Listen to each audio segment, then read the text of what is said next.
시간 우리 다 함께 일어나셔서 하나님 말씀을 봉독하겠습니다. 오늘 하나님의 말씀은 창세기 24장 1절에서 9절까지에 있는 말씀입니다. 1절부터 9절까지 교독하시겠습니다. 아브라함이 나이 많아 늙었고 여호와께서 그의 범사에 복을 주셨더라. 아브라함이 자기 집 모든 소유를 맡은 늙은 종에게 이르되 청컨대 내 손을 내 환도뼈 밑에 넣어라. 내가 너로 하늘의 하나님 땅의 하나님이신 여호와를 가리켜 맹세하게 하노니 너는 나의 거하는 이 지방 가나안 족속의 딸 중에서 내 아들을 위하여 아내를 택하지 말고 내 고향 내 족속에게로 가서 내 아들 이삭을 위하여 아내를 택하라. 종이 가로되 여자가 나를 쫓아 이 땅으로 오고자 아니하거든 내가 주인의 아들을 주인의 나오신 땅으로 인도하여 돌아가리이까. 아브라함이 그에게 이르되 삼가 내 아들을 그리로 데리고 돌아가지 말라. 하늘의 하나님 여호와께서 나를 내 아버지의 집과 내 본토에서 떠나게 하시고 내게 말씀하시며 내게 맹세하여 이르시기를 이 땅을 내 씨에게 주리라 하셨으니 그가 그 사자를 내 앞서 보내실지라.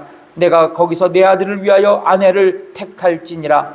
만일 여자가 너를 쫓아오고자 아니하면 나의 이 맹세가 너와 상관이 없나니 오직 내 아들을 데리고 그리로 가지 말지니라. 같이 읽겠습니다. 종이 이의 주인 아브라함의 환도뼈 아래 손을 넣고 이 일에 대하여 그에게 맹세하였더라. 아멘. 앉으십시오. 오늘 본문의 말씀으로 위대한 시작 11번째입니다.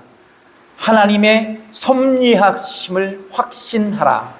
하나님의 섭리하심을 확신하라라는 제목으로 여러분 은혜를 나누어 보겠습니다. 모리아산에서 이삭을 번제로 바치라는 말씀에 순종한 아브라함에게 이제 하나님은 친히 이삭을 대신할 번제의 제물을 준비하셨습니다. 그리고 아브라함은 하나님께서 친히 예비하신 숫 양을 가져다가 아들을 대신하여 번제로 드렸습니다. 그리고 아브라함은 그 땅의 이름을 여호와 이레라고 부르게 되었습니다. 여호와 이레란 뭐냐? 여호와의 산에서 준비되리라 라는 뜻입니다. 중요한 것은 이것입니다. 성경은 우리에게 모리아 산 위에서 일어난 이 일로 결코 아브라함을 우상화하거나 영웅화하라고 가르치지 않는다는 것입니다. 반면에 아브라함의 필요를 채워주신 하나님을 높이고 찬양하라고 성경은 우리에게 레슨하고 있는 것입니다. 뭐라고 말입니까? 여호와 이레의 하나님이라고 말입니다. 여러분, 옛날 찬송 중에 이 찬송이 있습니다. 이 찬양이 있어요. 주님 내 길 예비하시니 나 기뻐합니다. 주님 내 길 예비하시니 나 기뻐합니다. 같이 한번 찬양할까요? 여호와 이레 여호와 이레 주님 내 길 예비하시니 여호와 이레. 아멘. 여러분, 여러분에게 위기와 어려움이 있습니까? 그렇다면 여호와 이레가 되시는 하나님을 믿음으로 붙드십시오. 그렇다면 여호와 이레 하나님께서 우리를 불쌍히 여기시고 긍휼히 여겨주셔서 저와 여러분을 만나주시고 위기를 넘어설 수 있도록 우리를 인도해 가실 줄 믿습니다.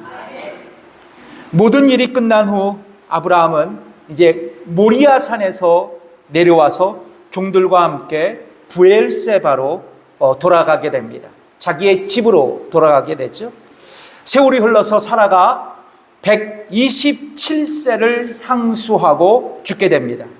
그리고 아브라함은 아내 사레를 이제 해쪽 속으로부터 매입한 막벨라 굴에 장례를 치르게 됩니다. 여러분 한번 보실래요? 목사님 한번 보여주세요. 지금은 이제 이렇게 막벨라 굴이 성지로 이렇게 보존되어 있습니다. 훗날 이곳에 이제 아브라함, 이삭, 리브가, 야곱, 레아도 모두 이곳에 묻히게 됩니다. 사라가 죽은 지 3년이 지났습니다. 이제 오늘 본문인 창세기 24장에 보면 아브라함이 이삭에게 아내를 구해주는 이야기가 기록되어 있습니다. 몇 장이에요? 창세기 24장입니다. 24장. 창세기 24장. 그러니까 창세기 24장을 요약해 보자면 아브라함이 이삭을 혼인시키기 위해 자신이 신임하는 종 엘리에셀에게 이삭의 아내를 자신의 고향 땅에서 구해올 곳을 요청하였고, 하나님의 인도하심으로 엘리에셀은 아브라함의 고향에서 리브가를 이삭에게 데려오게 됩니다. 이게 중심 줄거리예요. 이 이야기의 구조는 네 가지로 구분할 수 있습니다. 첫 번째, 창세기 24장 1절에서 9절까지는 아브라함이 자신의 종인 엘리에셀에게 이삭의 아내를 찾는 임무를 엄숙하게 부여합니다. 그리고 두 번째, 창세기 24장 10절에서 27절까지는 엘리에셀은 이삭의 아내를 찾기 위해 하나님께 기도했고, 그리고 기도한 자신의 기도가 응답받게 되었습니다. 그리고 창세기 24장 28절에서 60절까지 엘리에셀이 리브가의 가족에게 여기까지 인도하셨던 여호와 하나님의 이야기를 들려주면서 그들에게 리브가를 이삭에게 데려갈 수 있도록 극적인 허락을 받게 됩니다. 그리고 마지막 창세기 24장 61절에서 67절까지 리브가는 이삭의 아내가 되기 위해서 엘리에셀과 함께 이삭이 있는 곳으로 가게 됩니다. 그리고 그녀는 이삭의 아내가 되었습니다. 그렇다면 엘리에셀이 이삭의 신부를 구하는 과정 가운데 우리는 어떤 영적인 교훈을 발견할 수 있을까요? 첫 번째입니다. 하나님은 당신의 성실함으로 우리를 인도하십니다. 한번 따라해 보실까요? 시작.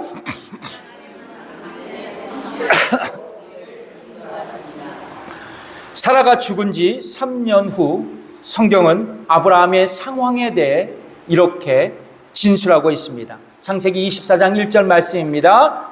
아브라함이 나이 많아 늙었고 여호와께서 그의 범사에 복을 주셨더라. 아브라함의 나이가 어떻게 됐다고요? 나이가 많아서 늙었다라고 성경은 기록하고 있습니다. 성경은 이제 아브라함이 머지않아 죽을 사람인 것을 우리에게 암시하고 있는 것입니다. 그렇습니다. 아브라함은 자신이 죽기 전 이삭을 결혼시키기로 결심합니다. 그리고 자신의 집의 모든 소유를 맡고 있는 늙은 종에게 중요한 미션을 부여합니다. 성경학자들은 이 늙은 종이 바로 아브라함이 양자로 삼으려 했던 다메섹 사람 엘리에셀이라고 추측하고 있습니다.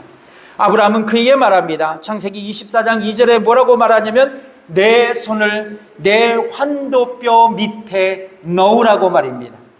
고대 근동 지방에서는 사타구니에 손을 넣고 맹세하는 것은 가장 강력한 맹세를 취할 때 하는 태도이고 자세였다고 얘기합니다. 그리고 불복종할 경우 저주를 받게 되리라는 그러한 경고의 메시지가 이 모습에서 포함되어 있었습니다. 이윽고 아브라함은 엘리에셀에게 가나안 족속의 딸 중에서 내 아들의 아내를 선택하지 말고 내 고향 내 족속에게로 가서 이삭의 아내를 선택하라고 명령합니다. 아브라함은 엘리에셀의 손을 자신의 사타구니 밑에 넣고 이삭과 결혼할 배우자를 찾는 일에 성심성의를 다해 줄 것을 엘리에셀에게 간곡하게 부탁하고 있는 것입니다. 엘리에셀은 만약 신부가 될 여자가 자기를 따라오지 않는다면 거부할 경우 이삭을 데리고 주인의 땅 고향 땅에 그를 데리고 그곳에 가도 되냐고 아브라함에 묻습니다. 그러나 아브라함은 어떤 경우라도 이삭을 데리고 그곳에 가면 안 된다고, 여호와 하나님께서 그의 사자를 내 앞서 보내셔서 내가 거기서 내 아들을 위하여 아내를 선택하게 될 것이라고 말합니다. 그렇습니다. 지금 아브라함은 하나님께서 이삭의 짝을 분명히 자신의 고향 땅 어디엔가 준비하고 있으니 엘리에셀은 그녀를 찾아 데려고 오라고 말하고 있는 것입니다. 그렇습니다. 아브라함은 모리아 산에서 경험한 여호와 이레의 하나님께서 이번에도 반드시 역사하실 것이라는 믿음을 갖고 있었던 것입니다. 결론적으로 여러분, 엘리에셀의 임무는 아브라함의 고향 땅에 가서 이삭의 신부를 찾아오는 것입니다. 그런데 엘리에셀은 이삭의 신부가 대체 어디에 있는지, 이름은 무엇인지, 어떻게 살고 있는지 아무것도 모르고 있다는 사실입니다. 그럼에도 불구하고 엘리에셀은 낙타 10마리를 이끌고 아브라함의 집, 주인의 집을 떠났던 것입니다. 마치 갈 바를 알지 못하고 자기 고향을 떠난 주인 아브라함 같이 말입니다. 사랑하는 성도 여러분, 우리가 엘리에셀이라고 가정해 보십시오. 집을 일단 나섰지만 도대체 아브라함의 고향 땅 어디로 가야 하는가? 고향 땅 어디에 그 처자가 있는가? 누구의 딸인가? 어떻게 생겼는가? 그리고 어떤 여자가 이삭의 와이프란 말인가? 설사 그런 여자를 만난다 하더라도 어떻게 그녀를 이삭의 아내로 내가 알아볼 수 있겠는가? 모든 것이 막막했을 겁니다. 어쩌면 영원히 이삭의 신부를 찾지 못하고 고생만 하다가 끝날지도 모르겠다라는 불안감이 그에게 있을지도 모르겠습니다. 이제 아브라함은 그런 부담감을 안고 무거운 마음을 안고 이제 메소포타미아 지역에 있는 나홀의 성에 도착하게 됩니다. 나홀의 성은 아브라함의 친척들이 살고 있었던 지역이었습니다. 그는 나홀의 성에 도착하자마자 이렇게 기도하기 시작했습니다. 하나님, 제가 우물 곁에 서 있다가 소녀가 다가오면 그녀에게 마실 물을 달라고 요청하겠고, 그녀가 나에게 마실 물을 주고 더 나가서 낙타에게 마실 물을 주면 그녀가 바로 하나님께서 이삭을 위해 예비해 두신 신부감인 것을 내가 간주하겠습니다. 이런 기도를 하나님께 올리게 됩니다. 이 지점에서 우리는 아주 중요한 영적인 레슨을 발견합니다. 여러분, 엘리에셀은 불가능한 미션을 품고 브엘사바를 떠나 아브라함의 고향 땅에 도착했습니다. 그는 어떻게 이삭의 아내가 될 처자를 찾아야 할지 막막했습니다. 이삭의 신부를 찾지 못하고 고생만 실컷 하다가 이제는 끝날지도 모른다는 답답한 상황 가운데, 최악의 상황 가운데 엘리에셀은 기도했다는 것입니다. 그것도 구체적으로 기도했다는 거예요. 그런 그에게 하나님은 즉시 기도의 응답을 하십니다. 즉 이삭의 신부감을 그로 하여금 만나게 하셨던 것입니다. 창세기 24장 15절의 말씀입니다. 같이 읽겠습니다. 말을 마치지 못하여서 리브가가 물 항아리를 어깨에 메고 나오니 그는 아브라함의 동생 나홀의 아내 밀가의 아들 부드엘의 소생이라. 기도가 끝나자마자 하나님은 이 엘리에셀의 기도를 응답하셨던 것입니다. 리브가를 만나게 하셨다는 거예요. 성도 여러분, 우리는 종종 두렵고 답답한 상황 가운데 내몰릴 때가 있습니다. 최악의 상황 가운데 내몰릴 때가 있습니다. 이런 직면한 상황 때문에 우리는 좌절하고 절망합니다. 아프리카에는 뱀잡이 술이라는 아주 특별한 새가 있다고 합니다. 이 새는 평소에는 잘 날아가다가 어느 순간 고통을 감지하거나 위험을 느끼면 갑자기 날 수 있는 능력을 망각한다고 합니다. 여러분, 날 수 있는 능력을 망각한 새는 땅을 기어다니다가 끝내는 목숨을 잃거나 아니면 다치게 됩니다. 뱀잡이 수리를 보면서 우리의 모습을 비추어 볼 수 있습니다. 평소에는 조금씩 기도하며 주님을 바라보며 살아가다가 그러나 두렵고 답답한 상황에 직면할 때는 막상 기도가 정말 필요한 그 순간에는 갑자기 기도를 잃어버리고 어쩔 줄 모르고 당황하며 방황하는 자신의 모습을 발견하게 됩니다. 그러나 여러분, 우리는 엘리에셀처럼 기도해야 됩니다. 나의 능력과 힘으로 감당할 수 없지만 두렵고 답답하지만 하나님의 지혜와 능력을 구하기 위해 기도할 수 있어야 합니다. 스펄전 목사님은 이런 말씀을 하셨어요. 기도하지 않으면 낙심이 된다고 말입니다. 기도하지 않으면 낙심이 된다고 말한 적이 있어요. 여러분, 답답한 상황조차 기도하지 않으면 더 심한 낙심의 골짜기에 빠질 수도 있습니다. 그러므로 여러분, 답답한 상황 가운데 내가 직면할 때 기도하시되 답답한 상황 하나하나를 놓고 구체적으로 하나님께 기도하십시오. 하나님은 그 구체적인 기도의 제목에 따라 우리에게 반드시 응답하실 줄 믿습니다. 아브라함이족 엘리에셀에게 응답하신 것 같이 말해요. 성경은 우리에게 이 약속을 해주십니다. 예레미야 33장 3절의 말씀입니다. 같이 읽겠습니다. 시작. 너는 내게 부르짖으라. 내가 내게 응답하겠고 내가 알지 못하는 크고 비밀한 일을 내게 보이리라. 아멘. 여러분, 답답한 일이 계세요? 어려운 일이 계십니까? 그러면 구체적으로 하나님께 아뢰십시오. 엘리에셀은 기도한 후 기도의 응답으로 누구를 만나게 됩니까? 리브가를 만나게 됩니다. 그가 기도한 대로 그녀는 엘리에셀에게 물을 주고 그의 낙타에게도 마실 물을 주었습니다. 그리고 엘리에셀은 정죄되는 상황을 보면서 그렇구나, 하나님께서 이 모든 것을 인도하셨다는 것을 확신하게 됩니다. 그리고 그는 머리를 숙여서 하나님께 경배하며 이렇게 고백합니다. 창세기 24장 27절에 있는 말씀입니다. 같이 읽겠습니다. 가로되 나의 주인 아브라함의 하나님 여호와를 찬송하나이다. 나의 주인에게 주의 인자와 성실을 끊이지 아니하셨사오며 여호와께서 길에서 나를 인도하사 내 주인의 동생 집에 이르게 하셨나이다 하니라.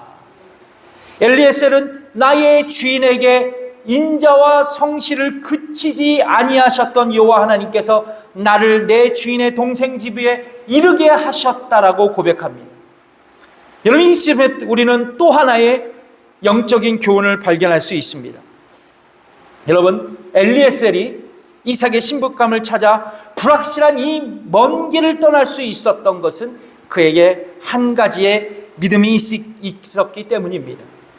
엘리에셀은 아브라함에게 자손을 약속하신 하나님께서 그분의 인자하심과 성실하신 성품으로 그에게 이삭을 허락하셨듯이 동일하게 하나님은 아브라함과의 언약을 지키시기 위해서 그분의 인자하심과 성실하신 성품으로 자신을 인도하시어 이삭의 아내를 찾아내게 하셨다라는 것입니다. 그렇습니다. 사랑하는 성도 여러분, 하나님은 인자하시고 성실하신 분이십니다. 여러분, 하나님은 인자하신 분이세요. 히브리어로 헤세드입니다. 헤세드는 하나님의 속성 가운데 뭐냐면 하나님의 영원한 사랑입니다. 그러니까 하나님의 영원한 사랑이 뭐라고요? 헤세드, 하나님의 인자하심입니다. 그렇습니다. 여러분, 하나님의 본질은 사랑이십니다. 그것도 영원한 사랑이에요. 그래서 여러분, 하나님은 자신의 본질과 상반되게 일하실 수 없습니다. 그래서 하나님은 당신의 아들을 십자가에 죽으심으로 저와 여러분을 구원하셨고 당신의 사랑을, 영원한 사랑을 확증하셨던 것입니다. 로마서 5장 8절에 이 말씀이 있죠. 읽어보겠습니다. 우리가 아직 죄인 되었을 때 그리스도께서 우리를 위하여 죽으심으로 하나님께서 우리에게 대한 자기의 사랑을 확증하셨느니라. 하나님의 인자하심, 하나님의 헤세드, 그분의 사랑으로 우리는 구원을 받았습니다.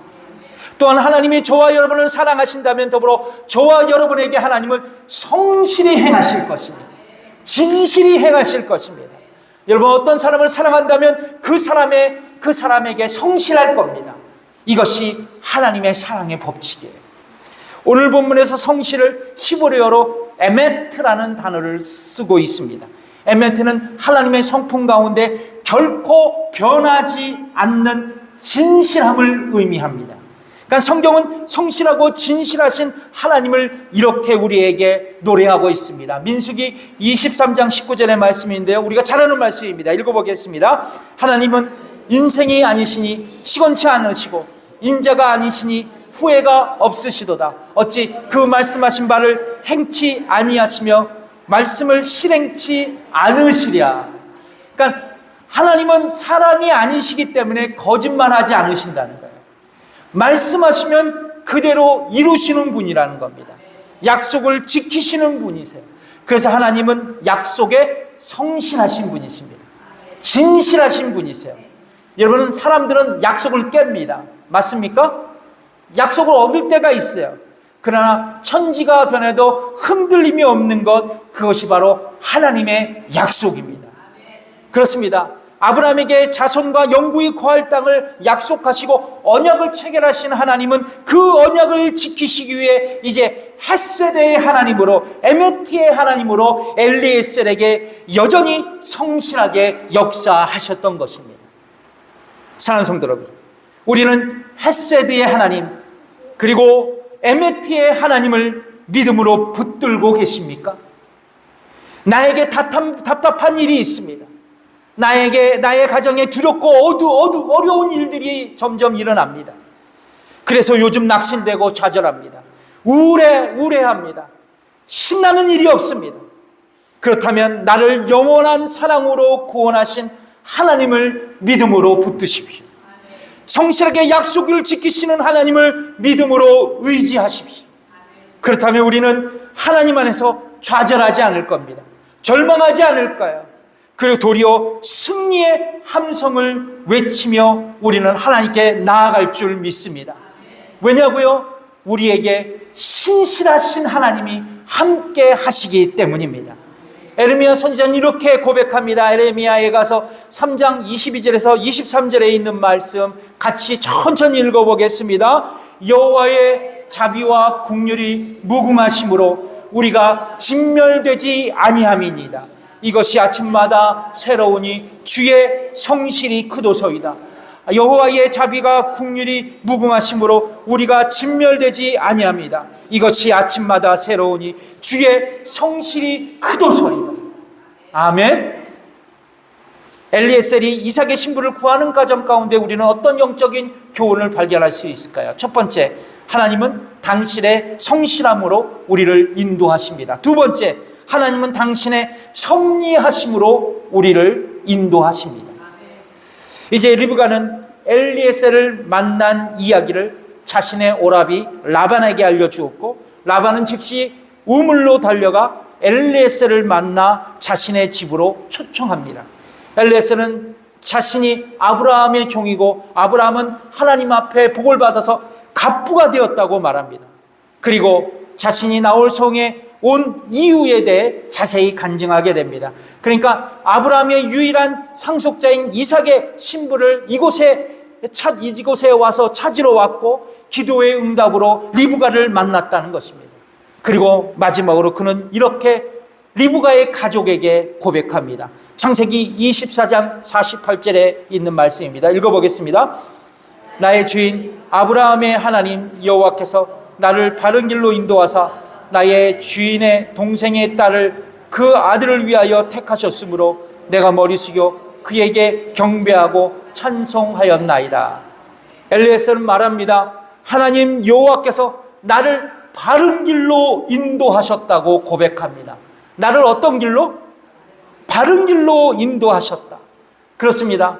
하나님은 아브라함과 맺으신 언약을 성취하시기 위해 이삭의 신부를 구하는 가정 가운데 엘리에셀을 바른 길로 인도하시는 당신의 거룩한 섭리를 보여주셨던 것입니다.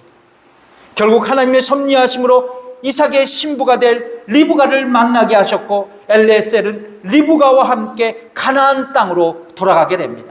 이 얘기가 창세기 24장 61절에 기록되어 있습니다. 읽어보겠습니다. 리브가가 일어나 비자와 함께 약대를 타고 그 사람을 따라가니 종이 리브가를 데리고 가니라. 여러분, 하나님은 창조하신 모든 우주 만물을 보존하시고 다스리시는 분이십니다. 이것을 신학적으로 하나님의 섭리라고 말합니다. 프로비던스라고 이야기하죠. 하나님은 우주 만물의 창조자이실 뿐만 아니라 그 만드신 것들이 원래 지은 바 그 목적대로 운행되어지도록 붙들고 계시는 분이십니다. 건물을 짓고 그 건물을 유지하는 일이 필요하듯 하나님은 창조하신 그 모든 우주 만물들을 유지하고 계신다는 것입니다. 그래서 하나님은 그분의 전능한 힘과 그리고 전능하신 지혜로 만물을 유지하시며 만물을 붙들고 계시는 분이십니다. 히브리서 1장 3절을 제가 읽어드리겠습니다.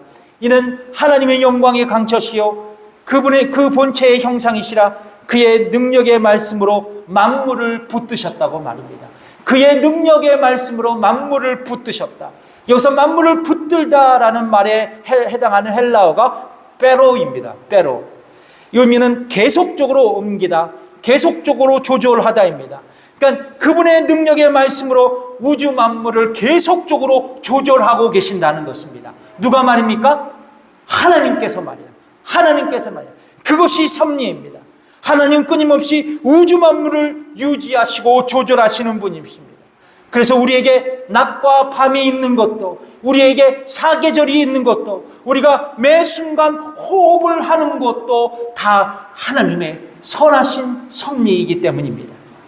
더 나아가서 하나님은 피조물을 붙드시고 유지하실 뿐만 아니라 조절하실 뿐만 아니라 우리의 모든 일, 모든 사건의 가장 큰 것부터 작은 일까지 모든 일을 인도하신다는 것입니다. 그래서 여러분, 신자들은 자기의 운명대로 사는 것이 아닙니다. 하나님의 섭리대로 살아가는 것입니다. 운명대로 살아가는 것이 아니라 하나님의 섭리대로 살아간다는 거예요. 육신의 눈으로 보이지 않지만 창조주 하나님께서 역사를 주관하시고 당신의 뜻 안에서 우리를 선하게 인도하시고 섭리하신다는 것입니다. 그래서 여러분, 우리에게는 우연이라는 것이 없습니다. 우리에게는 우연이라는 것이 없습니다.